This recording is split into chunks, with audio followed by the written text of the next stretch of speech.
Welcome into the Players Club, presented by Pepsi.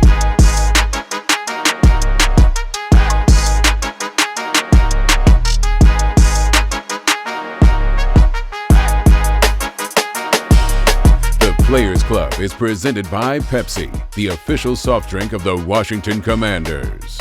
And in part by Johnson Kendall Johnson, the official insurance broker and risk management partner of the Washington Commanders, where our passion is your protection.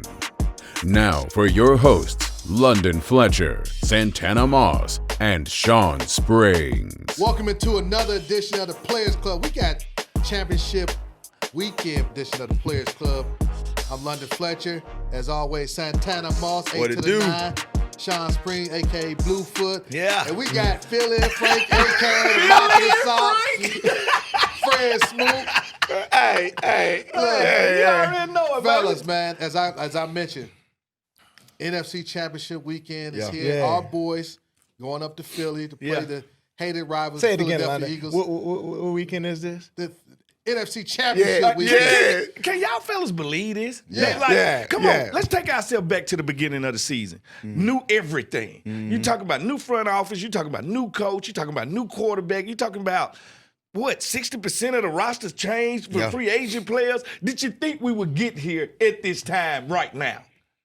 I had no clue. I had no expectations, and I had no clue what this season was going to look like. Honestly, and I think, to say the least, I was going to allow them to show me what they was going to be made of, as far as coaching staff-wise. What are they going to be trying to implement when it comes to the guys that they bring in the building? And I just want to see good football. That's all I asked for this season. Can I see good, competitive football? And they gave me that each and every week, and also gave me a lot of wins behind it. Yeah, I don't think we had a clue, but one thing I do remember at the start of the season, me and London was on the field covering a segment, and we were talking about each position and how the detail they were on each position. I think they was working on breaking on the ball hits drill. The DBs and the safeties in the corners working together. Yeah. And London was like, man, Blue, does it feel different? Like they actually are focusing on football. For the minute. Then we was looking at the bag drills. Then you start commenting on the D linemen and stuff. And I was like, man, I don't know how good we gonna be. Yeah, but we gonna be good. We learning football out here. Yeah. No, I was like you, Tanner. People would ask me, hey, what's the team gonna be like this season? I would say, I don't know how many wins or losses we're gonna have. Yeah. But I will say, they will make us proud, and they will be extremely competitive in these games. And what we didn't know, and we underestimated, I'd say we didn't know, was the brotherhood. Yeah. That how Dan Quinn the Dan Quinn factor. Yeah. And how he was able to get those guys to come together so quickly. And I mean, it resonated. There was times where you can watch the team play, and you can feel their connection. Yeah. Like, you didn't have to be at the game. You don't have to be in the building. You don't have to be on the practice field. You can feel it. Like the connection. And not all teams are like that. The teams that I've been on, the best teams that I've been on, the teams not They didn't include us. There you go. We got a connection. We surprised he didn't bring his rings in. I'm gonna bring my ring out. Because next Players Club. Leave your rings at home, because, see, we got the worst version of London Fletcher. Just because you gave the Rams the best version of London Fletcher. Hey, listen. Speaking of the best, man, it's time to go into the dubs of the week. All right. Coming off that game against the Detroit Lions, we had some guys who went out there and just balled out. Yeah. Tanner, I'm going to start off with you, man. Who you want to give your dub or dubs to from that game against the Detroit Lions? Well, I got one guy in mind. Hold on. Yeah, go ahead and put your chain on. Go ahead and put your chain on. I talk while you put your chain on. I can talk while you put your chain on. I got one guy in mind. I've been riding his coattail since we got into this postseason, and it started in Tampa. I spoke on, about this kid, just talking about what I thought of him. And he went out there in Tampa, and he showed up big. And then he doubled down and came to Detroit, and he played even bigger. And I got to say, De'Ami Brown. Downtown De'Ami Brown. We ended up having him on the Players Club like a week ago. And I'm like, De'Ami, I called you out. Not in a bad way. I called you out saying that I was pleased to see your production this year. I was pleased to see that he took what they gave him, a sample size of what he had before, and made the best with it. And I also told him, as a player, I've been in those shoes where they take a little off your plate. Now I got a lot taken off my plate when I was much older. He's a younger guy who I thought they tried to force feed. Didn't know that he had to mature first. Right. So I gotta say, hats off to De'Ami. I think he's gonna even play a more integral role coming up this week because now he's no longer one of those guys they not looking for. They're not going to have a. They will alert when he in the game. Now he has the eye on him. Now he's trying to even rise even more. But I think he's up for the challenge. Unbelievable catch in that game on the deep corner, man. That was nice. Yeah. Tanner, before I move on to Smoot on Dubs a week, that atmosphere in Detroit. Oh man, it was crazy. Look, hats off to whoever gave every fan that little bracelet they had with the lighting on it because that was dope. At one point I thought that they was doing something, but then I had to dive deep. I'm like, what is going on? It's just like you saw the light, flickering, and then I realized I'm like, oh, they just have a band on that someone is controlling it, or it's just made to do that. Yeah. So man, crazy. The atmosphere was electric. Kudos to Jello for coming in there and ruining their parade. Hey, listen, I thought Jello blew it for him. Which one was Unlike most folks, I kind of dig the song, but it wasn't the timing for that. You should have had Eminem out there. You should have had him. You got to go home. They should have lost themselves, like Fred said. They should have lost themselves with Eminem. But man, no, it was electric. And think about this: 0 false start penalties. Wow. In that loud environment. Yeah. We had an illegal formation, but we didn't have a false start penalty. That was crazy. In that environment. Yeah, it was ridiculous. At one point, because I'm up in the booth and I got the headphones on, so I don't get the full. Mine's a little bit muffled. I took them headphones out. Definitely. Off. I said, oh my goodness. Yeah. My goodness. No. That's what a starving fan base feels like. Yeah. Like they going to keep it loud and make sure this environment don't help you beat them. So I understand that. Yeah. Smooth. Who gets your dub of the week? The entire defensive backfield. Let me take you through these stats. Marshawn Lattimore, 0 yards receiving on his side, 0 catches. All right, here go to Marshawn effect. Now let's push to the other corner. Sanders Steele. We know about his 2 interceptions. Their interception on their post route right there. That said to me, as an ex-corner and our ex-wide receiver, you played wide receiver before. You ran that route for him. Oh, Jeremy Chin, my God, 12 tackles to pick to close the game. Quan Martin, to me, broke the game open with that interception on the overthrow in cover 2 and the run back right there. Yes. And I love it when Frankie Louvu makes, listen, receive it. That's what you do. I enjoyed that. So kudos to the entire defensive backfield for showing up in a game that if they don't show up, we don't win that game, London. I'm dead serious. They showed up, they showed out, and they played together. And just to piggyback a little bit on you, I'm going to give out 2 dubs of the week. And Joe Witt Jr. Yes, sir. Joe Witt Jr., defensive coordinator. I thought they had an excellent game plan against Jared Goff. Jared Goff was the Lions, he's outstanding against man-to-man coverage. His numbers against man coverage was off the charts, but not as good when he played with zone. You forced him to hold on to the football. He would have a tendency, or there would be opportunities to make some plays against him. And Coach Quinn and Joe Witt playing against Jared Goff in their career 5-0. They've never lost against him, and they got plus 12 turnovers. Pretty good coordinator in Ben Johnson, who just got the Chicago job. That was outstanding. But I thought the game plan and also the patience, because there were times where, even before the interception that Quan got right before the half, the Lions were moving the ball. And we played for some coordinators. You start moving the ball on them, they're going to dial up 0 blitz. They get antsy. They're going to dial up the pressure. He kept playing soft zone coverage stuff, playing the coverage. As they got tighter to the red zone, then he went to a little bit more man, put a little more pressure. That quarters coverage against quantity he intercepted. That was textbook right there. That's textbook. That's what you wanted. You got the low guy just high enough to make him throw the ball over. You got the high guy just tight enough to catch the ball. That's perfect, especially when you got a guy like Jameis Williams. This dude can flat out take the top off the defense. All their receivers. St. Brown, all of them. Then my other dub of the week, man, he got to go to, what do you call him, Jedi 5? Jedi 5, the force multiplier. Jaden Daniels. Yeah. Everything the Lions threw at him, he He had an answer. They bring the blitz, man. Listen, I know where to go with the football. Yeah. I know if I'm protected, or if I know I need to get this hot route, or I know when I got to take off. The throw to Diamante deep ball on the right side. That's one of the best passes of the year. Yeah. Like, when he put that air on his ball, because when he first let it go, I was like, where's this ball going? How is it going to? I thought the free safety was going to pick it. Yeah, because it had so much air on it. But for him to know that I got to put this air on this ball for him to throw, because let him go get it. He threw the ball before Diamante came out of got to the spot. Yeah. So, unbelievable throw right there. Like I said, this guy's wise beyond his year. That's why I call him a Jedi. He's a false to London's point, when you have a crowd noise like that and you don't get any like penalties against your offense, that's incredible, bro. Incredible. That's incredible, bro. Blue. Well coached. Who's your dove of the week? Hey, man. I like when y'all come to me. And you know what? I got my boy on the set with me, DB. You know, Y'all really ain't boys, though. Stop Stop each other off. We like each other. And you know what? And great minds think alike. I'm with Smoot. And we got a new segment called Springs Island now. Nobody travels to this island. Let us pull up the highlights and show you why it's called Spring Islands, because my dub of the week is the secondary, along with what Fred was talking about. Yes, sir. Hey, London, you talked about it. We need guys, playmakers now. This was a game silly, you know.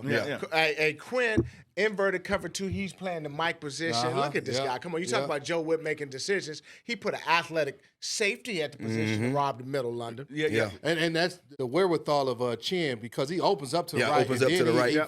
Flashes back. That's that's not the easy. 3 wide receiver No. side right there. So now I'm gonna push from the 3 wide receiver side. I'm gonna push to the 1 wide receiver side because I know a dig coming on there. And check it. Any receiver will feel like, oh, I'm finna get this ball. This guy got his back turned to me, and guess what? He fooled him. Now you see me. Now you don't. They tricked him a couple times. Tricked Jared Goff a couple times in that game with the coverage. Yeah. Next play. Now, here's what we talking about. You talking about a guy who played corner but ran the route. Yeah. You know, he started off college as a wide receiver. Look at him. He ran the route for the guy. Understand his leverage. Understand that I need to start this outside in and play it from the outside. It's just a great play. I mean, that's one thing, but you guys talking about somebody that just was poised beyond his years. Yeah. He's a rookie, too. Yeah. He's a guy that feel like this moment wasn't too big for him, and guess what? He was back in Michigan. You think about it. He's making plays at home. Did y'all interview him on the post game? No, we didn't get a chance to interview nobody. That boy was clean too. Oh yeah, he was sharp. Man, we missed it. He had this jacket on. I don't know if it was chinchilla, whatever. I don't know what it was. He used to live. That's how you know. It was black and white. I don't want P to come. I don't know. It might have been fake. I don't know. But it was clean. Bob London, you look good, you play good. And you feel good, you get paid good. And to your point, Santana, this kid made plays. Didn't even get fooled on an in-around trick play. Detroit all year has been getting what about this one right here? We got that Quan Martin pick. I know we got that one up here, Blue. Oh no, because that's the one to me that broke the game. Right here. This is when the game separates and says, "All right, this is Washington game to win right here."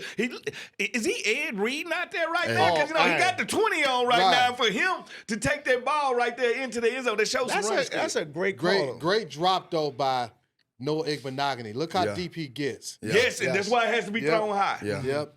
And when you talk about a lot of times DBs, they catch the ball, they fall down. Now I'm trying to score. And you talk about wearing that 20. He did look a little bit like Ed Reed. Give a shout out. Give a shout out to probably the best free safety ever play in the NFL. Ed Reed. Frankie Louisville. Oh my God, boy. No, Frankie Louisville. Tell him how you say that. Receiving. That's what we want right there. Like that's right there to me. That's why I said this was the play of the game, because not only was it a turnover, it set the tone and too. A pick six, and it's like, okay, we finna demolish y'all. Right? We finna physically impose our will against y'all, because that's your best player, Jared Goff, and we made him feel. Here's another thing, and I pointed this out on the broadcast. Changing up coverage. Only rushed 3 guys. Dropped John Allen into the middle. Drop cover 2. The hole. And that allowed those guys to drop a little bit deeper. As hook players. I mean, that's why I said this was a masterful game plan by the defense led by Joe Whitt Jr. The game plan that they came up with, I mean, it was a thing of beauty. And as you mentioned, that put us up 10. And that dome. Yeah. Oh, it was quiet. That boy Tanner with that happened. They like, oh man, these dudes for real. These dudes for real, man. And that's Springs Island, baby. So, Fred, thank you, brother. I had to bring I just needed a passport to get on and off the island. That's all I need. Thanks, Fred, for joining. After the break, we are previewing this game from Philly. Passionate fan base, long waiting for the burgundy and gold is back out everywhere you look around D.C. This town is going crazy. All right, fellas. You know, this is my favorite segment of the show, and I hate starting off that way all the time because I know I'm rubbing it into you guys. But, it's your segment, you know, Taylor. drive time. Of course, it's gonna be my favorite, right? No, but drive time, baby. It's time to take a ride with your boy 89. It's time for Drive Time, presented by Eastern Automotive Group. Any car, any way, for everyone since 1988. Let's get into this whole thing that we've been hearing from all the fellas that we've been having on this show and talking about brotherhood. Yes. You know, we got a chance to play with each other from at least 07 to 08. I think Shawn left us in 09, so you got here in 07, and I was here. Kicked him out of the brotherhood. Yeah, kicked him out of the brotherhood. No, but just tell me, you know, we experienced a playoff run, and I know it's not on the level of what we see here. Give me a little something about what you felt from us as a team or as a brotherhood. Did we have some of the things we see this team have? I'll say this and I would love to hear y'all thoughts on this. That 07 deal was a brotherhood because of the circumstances of Shawn passing away, Shawn Taylor passing away. And I don't know how it was in y'all meeting rooms, but in our meeting rooms as defensive guys, you got Steve Jackson, the safety coach, giving a report, and he's crying doing the report. Like, so just the emotions, all that was involved with it. Grown men just needing to lean on each other in order to get through that time. So that right there, that was a true brotherhood where we had to come together to achieve what we achieved. Like if we went our separate ways and tried to cope and deal, and some of y'all were like, you had a close relationship with Shawn going back to college, you and CP, like y'all relationship. I had only known Shawn for just those 8 games. So there was levels to like how guys were hurting, and to try to do that by themselves, that would have been impossible. Well, one of the things that I would say, you know, speaking of different rooms, the offensive room was a little, I cared less about whether they caught on or they got on with the, you know, plan of how we was going to play. But mentally, for me, I was in a different area and time in my head. You know what I mean? I was in a different space, should I say. And it was a feeling like, wow, you know, I was in disbelief because you really get slapped in the face with just knowing that you can't take life for granted. And then 2, here I am not having the best season up to that point. And I remember, like, I'm sitting here pissed off about the play selection, how the ball coming to me. But when we dealing with together a death of a brother of ours, you know what I mean? So I got on my own behind and say, look, whatever you dealing with, whatever you going through, it's not important. Right. You know, get out your own head. You know, I had a little help with Gary Clark. I remember when Gary Clark came to see us, I told y'all the story about that. But that was my turning point. Yeah. That was my turning point to my season. And I hate to, you know, I guess you can say use that because of what, you know, translated, you know, when it comes to losing Shawn. But it helped me in so many different ways. It helped me even moving on past that season and just, you know, dealing with some of the things that we deal with as professional athletes and just with our time with our family. So I can honestly say, man, with all that being said, we did come together differently. We did bond, especially that day. Even though people get on us about that first play, when we played Buffalo, we lost the game. We also lost the first play of the game when they broke a long run, when we put Timmy on the field. But still, if you saw the impact of the stadium, how they got us fired up, and how we played throughout that game, I think that was the turning point for us as a game, as a team, of how we all tapped into each other and used that for motivation. Yeah, man. And for me that year, too, it was a brotherhood because I don't know if you guys remember, my dad had went into a coma. Yeah, you're right. Yeah. So I was flying down to Dallas during the week and then coming back on Friday and Jerry Gray and having team meeting, sitting with everybody. And then I did that for about 4 weeks. And I just remember Shawn telling me, like, man, I don't know how you do it. But that just goes to show you the brotherhood is like, that's when, you know, like you just, both of you guys said, we just care for each other. Yeah. You know, we all understand that we're all human. We all have our personal things that we're going through. And just seeing this team, you know, and it wasn't a circumstance like a death that brought them together. Right.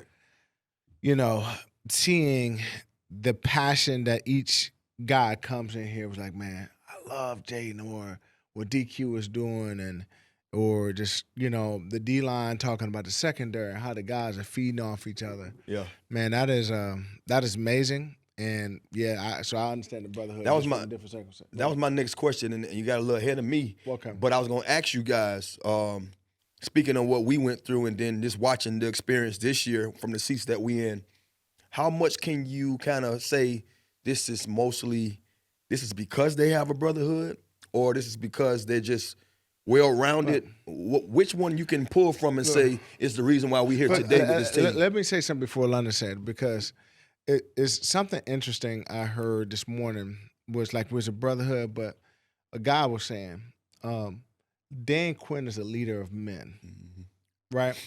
And I was like, man, that's interesting you said that, because I think part of being a leader of men recognizes that when you're leading these type of men, they got to trust you. You got to trust them. It is a brotherhood. Oh, yeah. So London, you know, when I heard that, I was just like, wow, he's not an X's and O coach. He's creating. He's a leader of men, and he's built a culture. He's built a culture. Right. Yeah. No, I would say it starts with the brotherhood, the connectivity, right?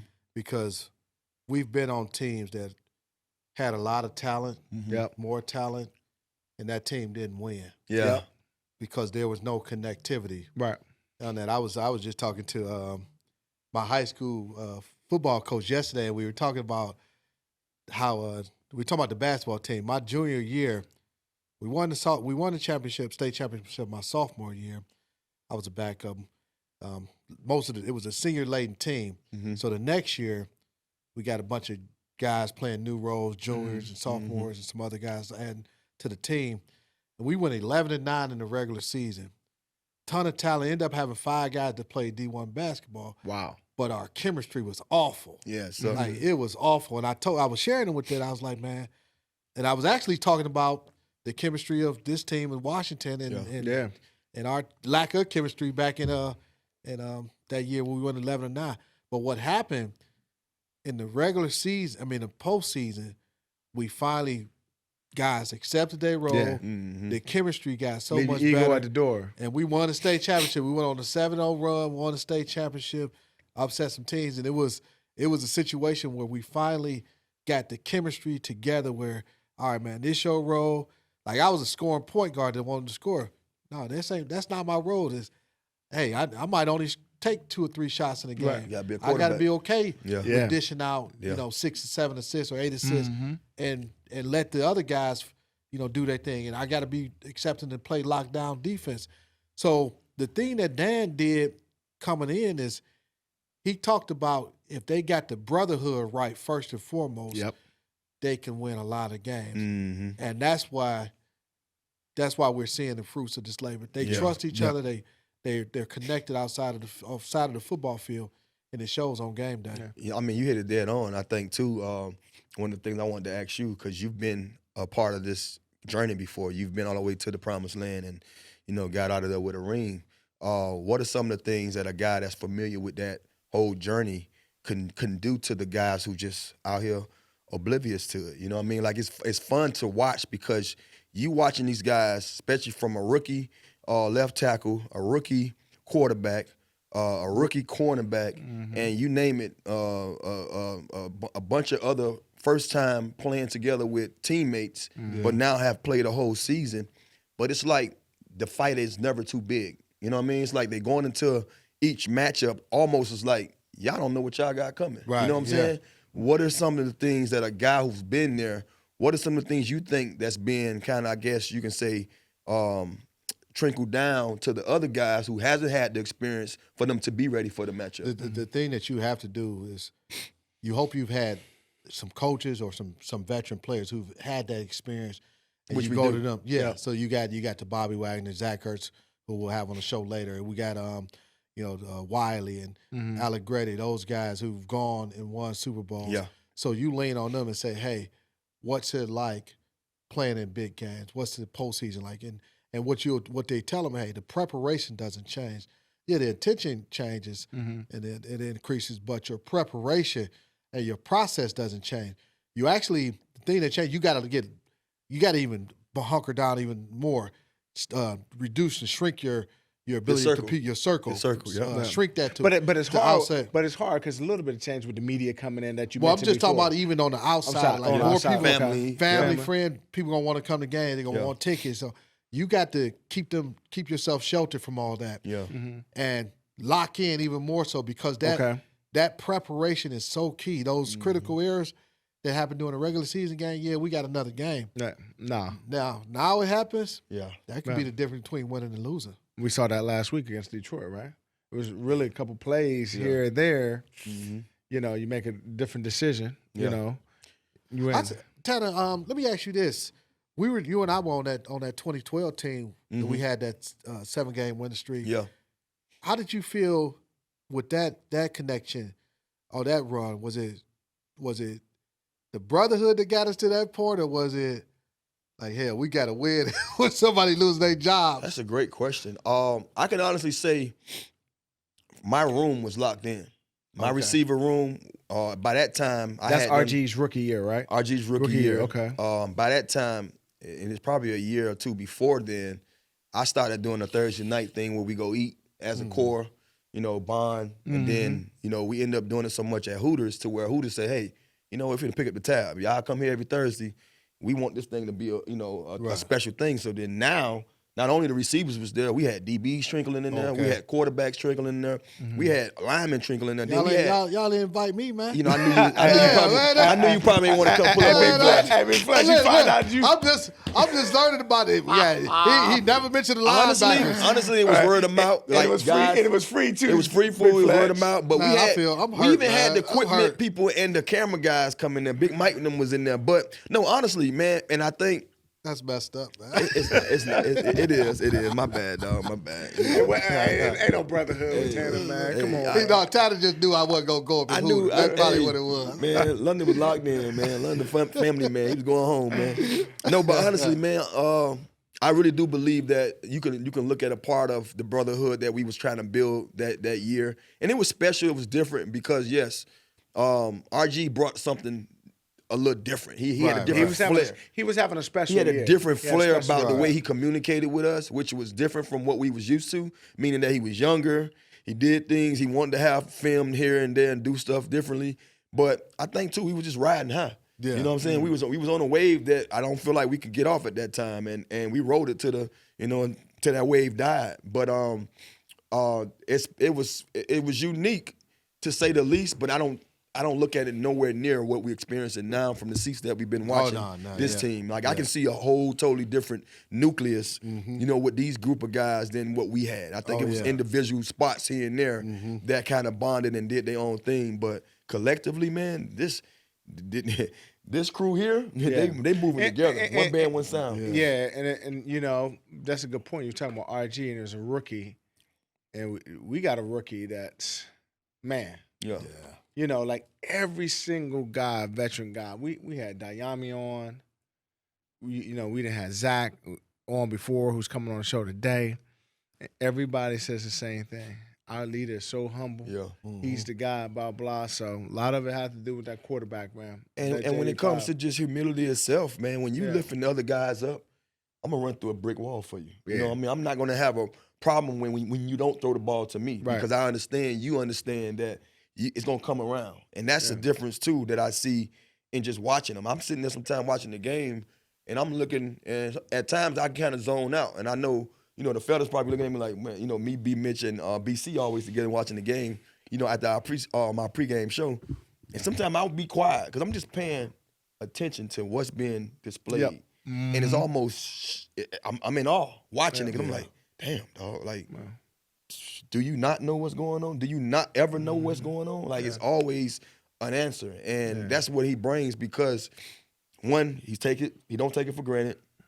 Two, he's uber prepared. Like, he's so prepared to where, look here, man, they going to have to do something that they never done before for me to be rattled. And then three, he allowed the guys to lead him. Yeah. He's leading them, but look, I'm gonna give you a chance to go out here and make this look good for me. You know what I mean? Yeah. And that's special. Time to set the tone. Yeah. It's time to set the tone, and we're gonna set the tone. Brought to you by Johnson Kendall Johnson, the official insurance broker and risk management partner of the Washington Commanders, where our passion is your protection. Time to dig into this matchup against the Philadelphia Eagles, the third time we faced this team. The rubber match. This is the tiebreaker. They won the first match. We won the second match. But this for all of it right here. Right. This to go to the big dance, man. Right. This is different. Look. Hey, I think we all here like we excited. Can you imagine? London, if I see you at the game with no shirt on and having your arms got Vaseline on, it's gonna be a good play. I did think about going with some eye black and some taped knuckles in the booth. Yeah. I said it might be doing a little bit too much. Hey, Bram wouldn't have a chance in the booth, man. He might slam Bram in the booth. This is the intensity of this game. Yeah. Can you imagine playing a division rival for an opportunity to go to the Super Bowl? Crazy. A division rival, that's hated. Yeah. 2.5 hours up the road, right off of 95. I hate rival. And it's in their building. It's in their building. I love that, man. This reminds me of those years when the NFC was like with Jerry Rice at San Fran and the Emmitt Smiths and at Dallas with your boy Irvin and Dion done left from one side, came to the other side. Yeah. Like this bring back those memories as a kid watching them games. And then even with the Giants and the Redskins. I was gonna get to all the other stuff, and then just thinking about just the matchups alone against Philly and Washington. Yeah. You know what I mean? That stands out. In Washington, back in them days, they was something special. They have the nod when it comes to seeing their, division rivals in the postseason. But no, I can't imagine it, just to answer your question, but at the same time, we're here. Right? So just like those guys got to lock in, we got to lock in. We got to understand. All right. We got to understand we ready for this. Locking in. So, Blue, I'm going to start with you on this one. Dealing with Saquon. Woo, how do we handle Saquon this time around? The first game, I think we contained him for the most part. He had some big runs late in the fourth quarter up in Philly. Right. Mm-hmm. The second game here, he came out in the first half. He was a gangbuster, and he just was like, wait a minute, y'all didn't get the memo. Right? He's been killing the league. It cannot be a surprise. It cannot be a shock. The tricky part about it is, and Joe Witt, give a shout out to Coach Joe Witt. We just said he did a fabulous job against Detroit and had a super duper running back there they faced last week. It has to be a conscious effort to say, you know what, we got to show them not only different looks in the pass game, we got to have some run blitzes, some different run stunts to really throw the Eagles off. Because if you just line up, the Eagles will maul you, right? Man. So I think the second half adjustments that we had here in Washington, because after the first half or the first quarter in London, you both were at the game. I don't know if he really got off like that. Whatever the adjustments we made up front. You're talking about Saquon. Saquon. Yeah, Saquon. One of the big adjustments they made was they moved Deron out to defensive end. We had a defensive tackle out there so we can set harder edges. Mm-hmm. So that was a major adjustment that we made. We end up having. Did we have 3 tackles on the field at that one time? It was some adjustments that made. Yeah, and made that game. And I think this is J.A.'s Jonathan's third game back. This would be his fourth game back. So I think Jonathan getting this could be a game where he played well against Detroit. He played well against Detroit. Yeah. So I think this is a game. So it's going to take the guys up front, but we also know it's going to take Quan. Yeah. It's going to take the safeties, Jeremy being down in the box.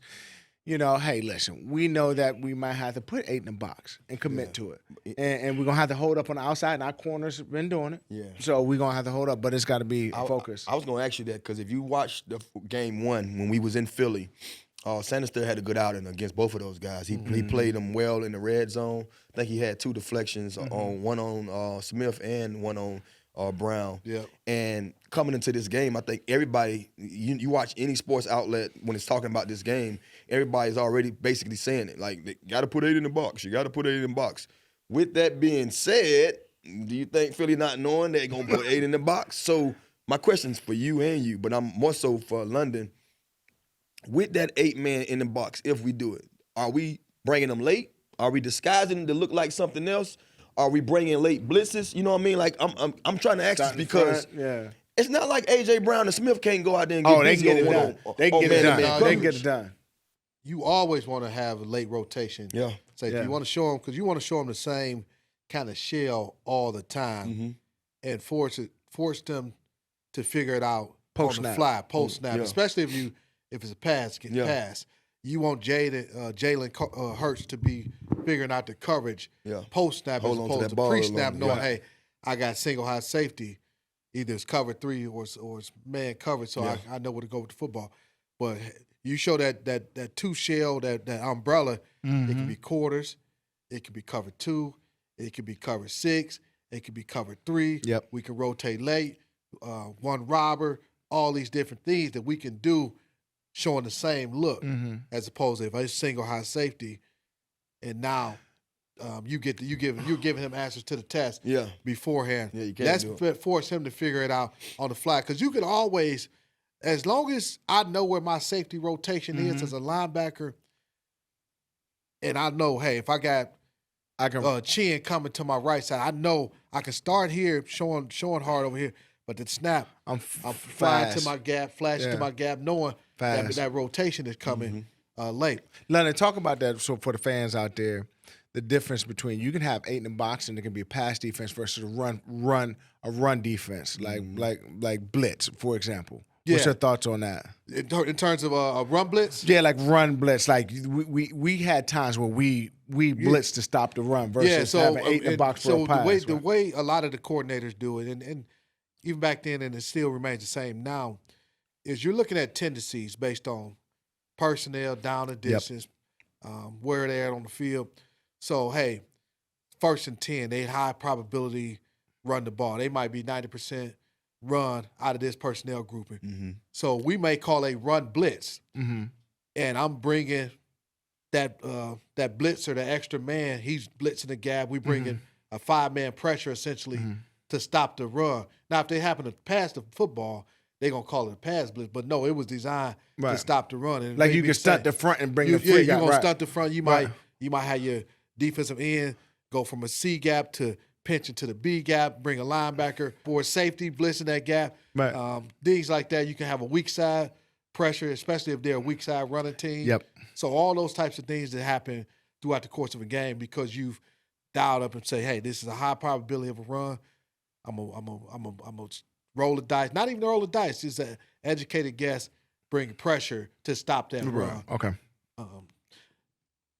Speaking of getting pressure, got to get pressure on Jalen Hurts too. Tanner, as a Jalen he's dealing with a knee injury. Mobility might be an issue. We don't know how much of an issue it will be.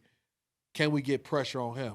Yeah, I mean, that's a great question, and I think, for you guys, we've seen all year long where they bring in Fowler or, have Louvu set up to be a guy that's going to, I guess you can say penetrate the offensive line, whether it's the interior or from the outside. I think that's going to be key to see how we do so. What are we doing to aggravate some of the things that makes him comfortable? You see what I'm saying? And I think, Jalen Hurts, man, he's already – one I don't want to do is get on here and say what he can't do because he's won a lot of games. So he's obviously doing something good. But 2, I will point out that he does hold on to the ball a lot, and he rather holds on to it than give up that turnover and he'll take that sack. So that's my thing. My main thing is finding a way to get them behind the chains. You know what I mean? Get them in those, unfavorable, down and distance. Third and longs and, 2nd and longs. And then now make them have to come out of their pocket with something to kind of get us from doing what we do special. What I want to see us do, and to be honest with you, is just, I'm not necessarily so caught up on the whole stopping Saquon. There's no way to stop him. You know, let's be honest. You know, it wasn't a way for us to stop Gibbs. How about just not say stop? No, How about like no explosive plays? Yeah, how do we limit explosive plays? He's going to have an explosive or two. It's just going to happen. Yeah. Not to say that he's just supernatural. The offensive line, for one, is huge. Juggernauts. You know what I mean? These guys are they are unhuman almost. You know what I mean? Looking at these guys. But with that being said, this is one of them right L games. This is one of them games that look at the smile on his face. He like that. To my right, will tell you first. If you hit him in their mouth a couple of times out the gate, trust me, you will make them think twice. Yeah. You will make them think twice, and we've seen our guys do that. Hey man, we played somebody in the playoffs. I might have been St. Louis, maybe here, but I hit a receiver. And I got a 5, but I was like, I don't even care because I meant to do that. You set the tone. We ain't had no problems for him the rest of the game. Like, I don't want our guys to go out and get no penalty. No, not at all. But we got to set the tone, right? But I think you might be on something with, that when you talk about Jalen, how do we need to get pressure, but you wanted something by he'll hold the ball. So pass, coverage, and rush go hand in hand. Yeah. I think at some point, though, we also have to play man-to-man. We're going to have to deal with A.J. Brown and Devontae Smith. Is it a game where you continue to match up Marshawn against A.J. like they did last time? I thought Marshawn played an excellent game this past week. So thought he had his leg. He had his legs underneath. The hamstring was better. So do we go with that same kind of, hey, you match up with him? Or do we say, you know what? Mikey, you've proven that we can just stay right and left. Well, and I'm going to jump out there before you because I know you're going to have a great answer.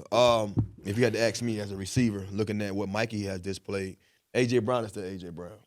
A phenomenal talent. What I would say is that's going to be the question. That's going to be something that all of us probably are paying close attention to see, do we follow and still play a coverage game, or do we follow and say, you got this man, we're going to play cover over the top of 6. We're gonna put a cloud over him because we don't want him to, get missing. Yeah. And because I feel like even though you get an A.J. Brown running phase and doing that, you can cover him if you have a good guy like a Lattimore on him. Now, I don't want him to get into that handsy matchup that they got into last time. This is not the game for that. So knowing that Lattimore's that kind of player, that he's not backing down from nothing, he want all the smoke.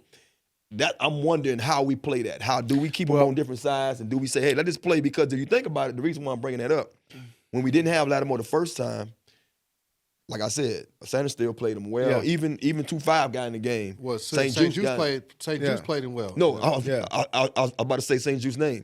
Sanders still played him well on that fade in the end zone, but St. Juice played him. Played a phenomenal game against him. You know what I mean? Being on him, let him catch his little underneath catches, but making sure he attacked the ball and attacked him. At the catch. So, it's interesting. I want to see it, but also, like I said, it's going to be one of them decisions that how we try to make it look funky enough for Hurts to be uncomfortable.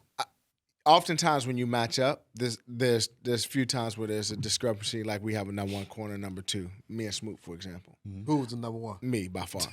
Or sometimes there's body sizes. There's body, a bigger corner on a bigger receiver.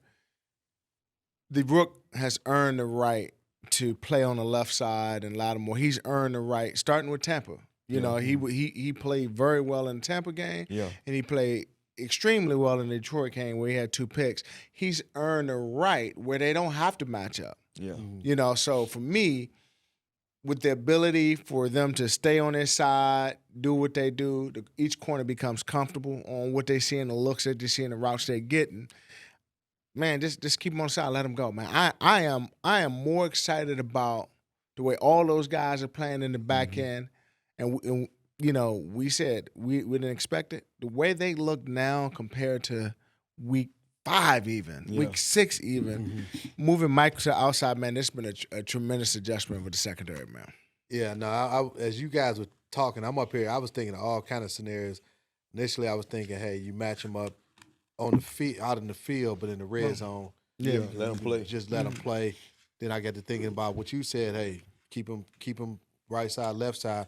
But they move A.J. Brown around so much, so then you'll have him matched up against Igbenogany as a slot, as a nickel, as a slot. So, and he's played really good football real too. well. So, yeah, they may have a couple different plans, and hey, we're gonna practice this, because all these are scenarios that could happen in that ball game. Yeah, we'll have it where St. Juice you might have to fill in. That's what I feel like they'll probably do. Have multiple things that they work on, just in case they need to go into one of those bags, so to speak.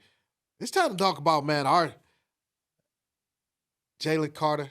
Real quick on him. Oh man, just real quick on him. Yeah. But then we gotta go and look at our guys. So yeah. Okay, let's get it. Jalen Carter, Special. Sam Cosmi.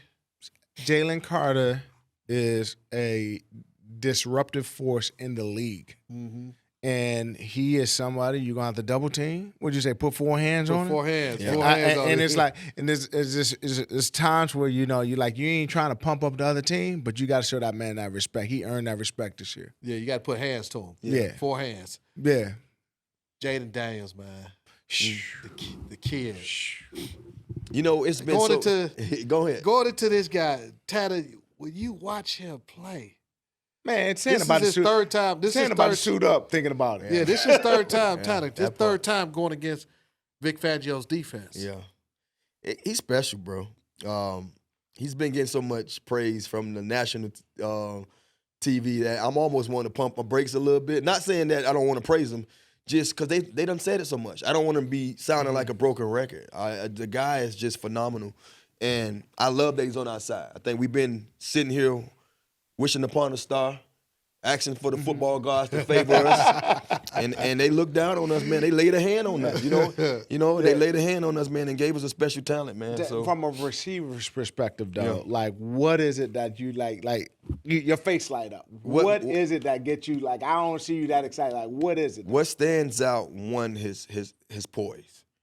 When you have a young guy that's, like I was talking to his mom the other day. We were sitting in the airport waiting on our flight. And I was like, you know what? I asked her, what they be saying to him? Because I see those guys, especially in Tampa, it was a guy too. Every time he was backing up, getting the team back in the huddle, before the guys got back to the huddle, their defense would walk by him and say something to him. And she said, believe it or not, Jaden's a nut. He's laughing at them and talking to them. He talks so much smack. But she said he don't talk the smack to them directly. It's just when they go to talking to him, he got something to say back, and that's why he's laughing and enjoying and having a good time, having fun. But he's just a kid, man, enjoying the kid's game, and I love that about him. But I say on just to add to that question, not only his poise, it's the accuracy for me, bro. Yeah.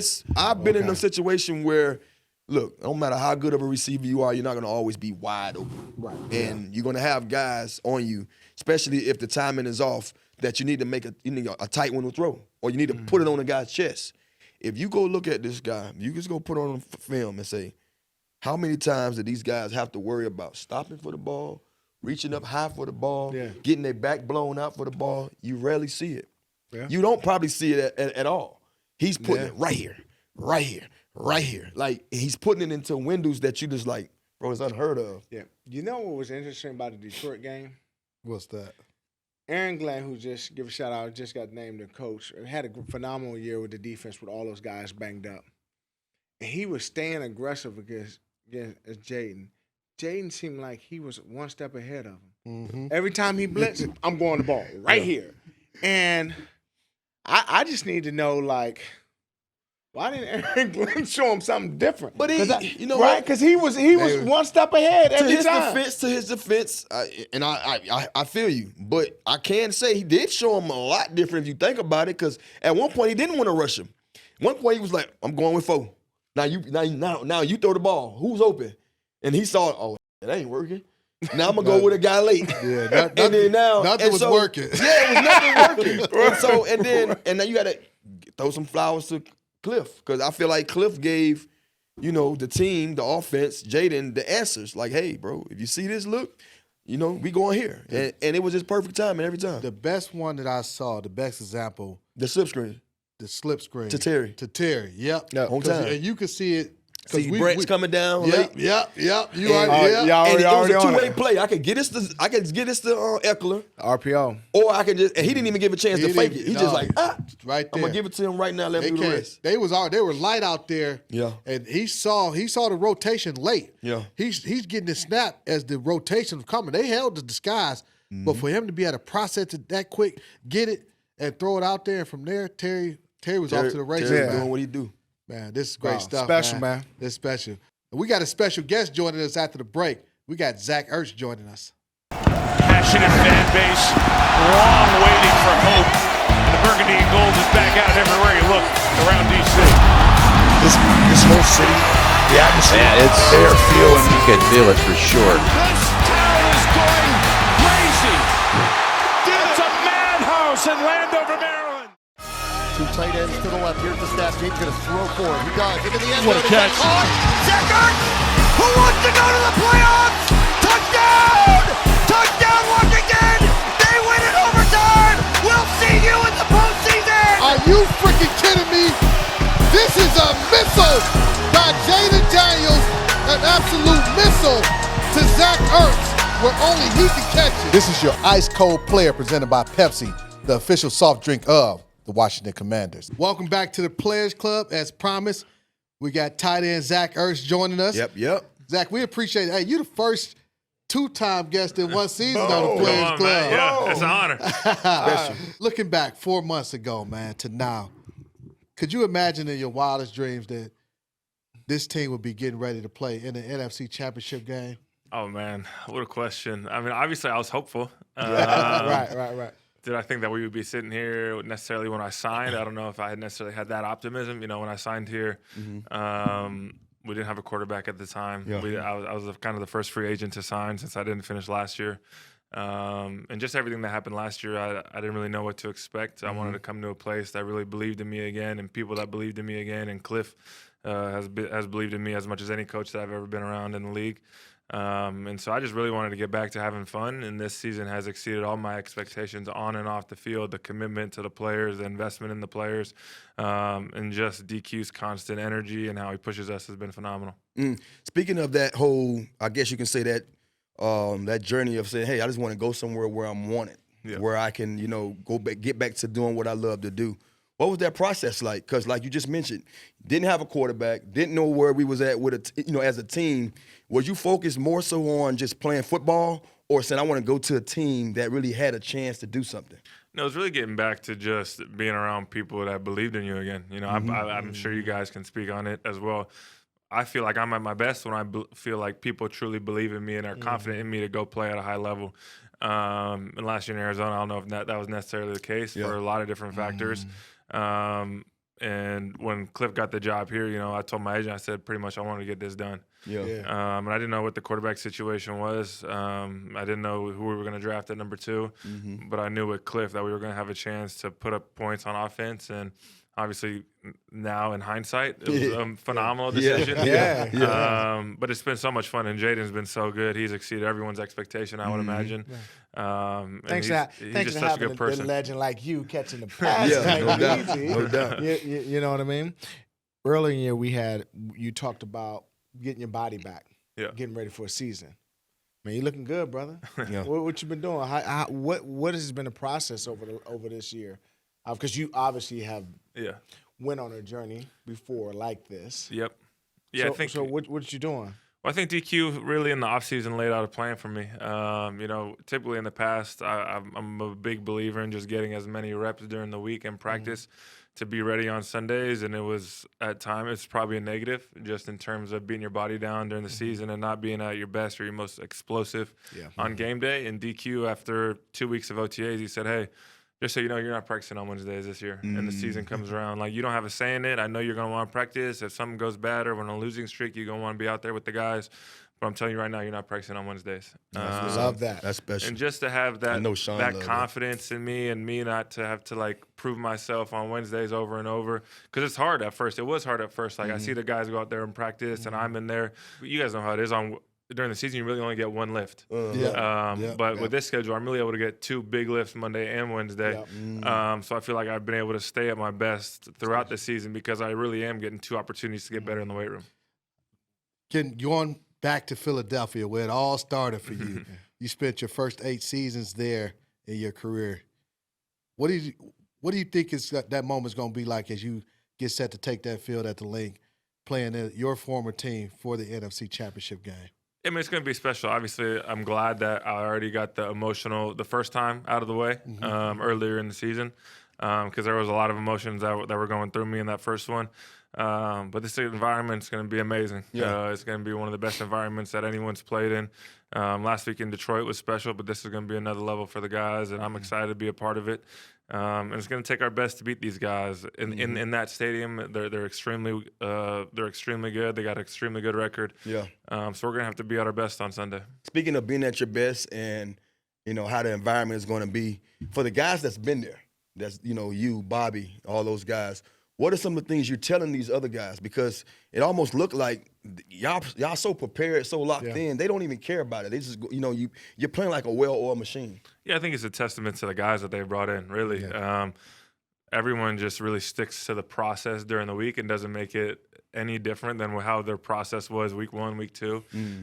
So they don't need to change their process to take it up a level, because they're exhausting. Already been there. Yeah, they're exhausting the weekly goals. They're exhausting their weekly process. And so for me, whenever I'm able to check all the boxes of being at my best for a Sunday, it doesn't change come NFC Championship, playoff game, Super Bowl. I'm doing the same thing every week, so that when Sunday comes, I'm able to play free, and hopefully get open a lot and catch a lot of footballs and win the game. Like how that sounds. I love that, bro. Just keep getting open. Oh, yeah. We look forward to seeing you get open on Sunday. That'll do it from the Players Club. We appreciate you joining us, Zach. Hey, I'm going to predict again. Next time we come to you, it'll be the same time next week, but we'll be getting ready for the Super Bowl in New Orleans. See you next week, same time on the Players Club.